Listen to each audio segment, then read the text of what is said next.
We continue from Part 1. On December 5, 1943, the Port Faro lighthouse was enshrouded in an enigmatic fog. At 6:13 p.m., communications from the lighthouse detailed the emergence of unusual green-blue orbs around the structure, amidst a pervasive sensation akin to static electricity and an ambient humming. At 6:42 p.m., the lighthouse issued a new report detailing a ship sighting just offshore, heading eastward at approximately 25 knots.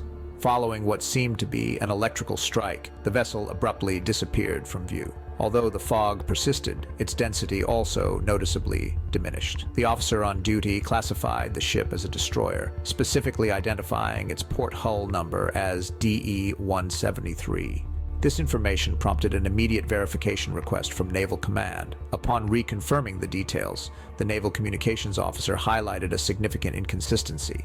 The hull number DE-173 matched that of the USS Eldridge, a U.S. cannon-class destroyer which had been commissioned in August of 1943 and was known to be docked at the Philadelphia Naval Shipyard in Pennsylvania. Nevertheless, the lighthouse operators staunchly maintained their witness report.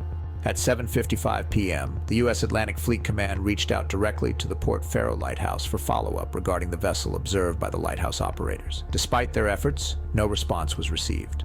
Following repeated unsuccessful attempts to establish contact throughout the evening, Fleet Command took action.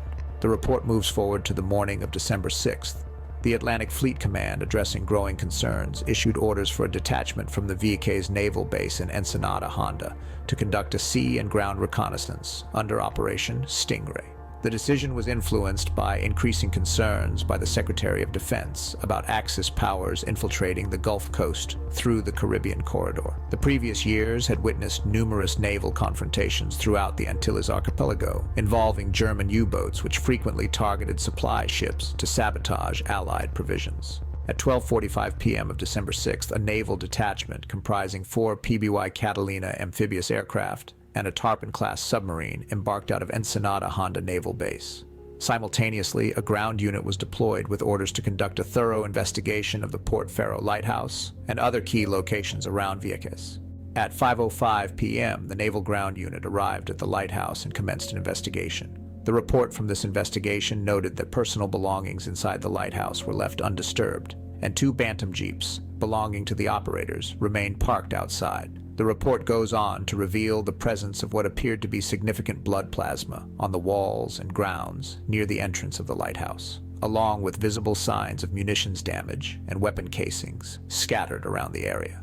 The field officer speculated that a wild animal might have been involved, judging by a cluster of what seemed to be animal paw prints on the ground. Strangely, these tracks did not lead away from the scene. Amidst the unfolding mystery, officers were able to retrieve a recording, taking advantage of the fully functional radio relay system. At precisely 9:03 p.m., the U.S. Atlantic Command is urgently contacted by the Ensenada Honda Naval Base, reporting critical communication. Assets involved in Operation Stingray have gone missing. Radio and radar transmissions have gone black. The report continues in Part 3.